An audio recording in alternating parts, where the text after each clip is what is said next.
We're doing part 5 of the Obama in Wonderland series, where we're correcting sentences. And today we're going to be focusing on a few sentences. So let's get started. In this video, we're going to be focusing on punctuation because most of the sentences use improper punctuation or no punctuation at all. So let's get started at looking at our first sentence. So here's our first sentence. It's always been there, you just refuse to see it.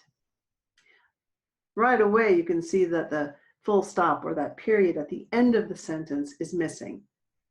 So we know that that is something that's incorrect and needs to be fixed. But what about that comma? Let's look at that for a moment. It's always been there, comma. You just refuse to see it. Is that correct? No, it's not. And why isn't it correct? Both parts of this are independent clauses, and commas should not be used when there are two independent clauses or two full sentences. If there's no coordinating conjunction, remember, a conjunction is and, but, or, so, and so on. This mistake is called a comma splice. So to correct this, there should be two separate sentences, and it looks like this. It's always been there, period. You just refuse to see it, period. Now, another way to correct this would be to use a semicolon. If you'd like to use a semicolon here, you could do that. It would look like this. It's always been there, semicolon. You just refuse to see it. All right, let's look at our next sentence. But it's probably locked. I'll need a key.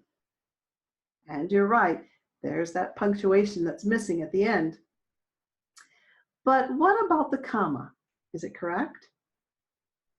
No, it's not. Because we don't need to use that word but. Let's look at the sentence before this one. That sentence said,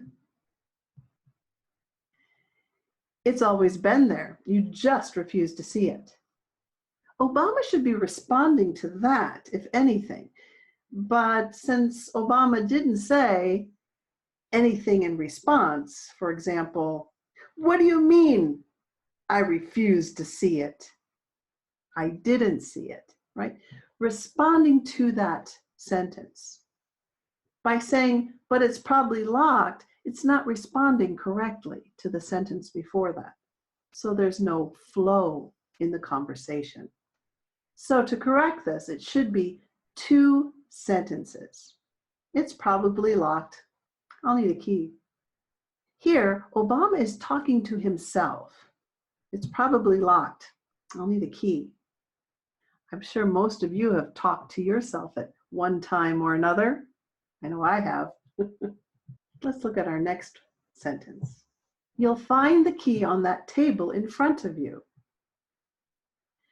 Now, there are a lot of things wrong with this one. What's going on here? What's going on here? Take a moment to look at the sentence and look at the picture. And what do you see? Right, the full stop period missing at the end. We've got that. But what about you'll find the key on that table in front of you? Is that table in front of him? No. Next to you, fine. The table is next to Obama, but it's not in front. So the correct way to say this would be, you'll find the key on that table on your left.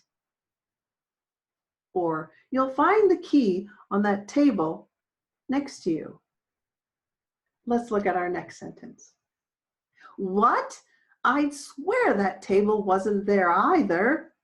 Or you could say either. Either, it's one of those words you can say either way or either way. But you're right, the punctuation is missing, that period at the end. But what about the exclamation point? What? In this sentence, it should be a question mark. You're like, what? What? You could use a question mark here, but I understand what the writer is thinking. The writer's thinking, what? Like shock.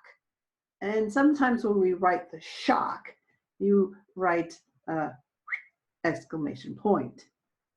What? I'd swear that table wasn't there either. If you go back to the 4th video of this series, it talks about the use of I'd, I would swear. You could say, I swear, if Obama was 100% sure. What? I swear that table wasn't there either. So you can say, I swear, but I'd swear is okay. Let's look at our next sentence. Now leave me alone. I'll try to fall asleep again. Oh, what's going on here? Again, the punctuation at the end, right. But what about that comma? Oh no, that's not where we would put a comma. Now leave me alone, right? What punctuation would you use? If you said exclamation point, that's right. Because this doorknob wants to go back to sleep. Now leave me alone. Oh. What about that future tense? I will try to fall asleep again. I will try to do it. We wouldn't use the will. We would use I am going to, because I am going to do this. I am going to try to fall asleep again. I'm going to try. I don't know if I will succeed, so I am going to try. Now leave me alone. I'm going to try to fall asleep again, period. Now let's look at this last sentence for today. Okay, I won't bother you anymore. Right, punctuation at the end, but what about the comma? What about that comma? Yes, the comma is correct, but okay isn't. Okay is either capital O and capital K, but not big O, little k. When we're writing something like this, it should be written out. O-K-A-Y, comma, or capital O, capital K. Okay, I won't bother you anymore, full stop. Well, that ends part 5. Next week, I'll do part 6. I hope you're enjoying the series. If you have any questions about the sentences or the corrections, please post them in the comments below. If you have a suggestion for a video, post that as well. I hope you're enjoying this series. I look forward to seeing you next week. Keep practicing. And as always, thanks for watching, for liking, and for sharing. Bye.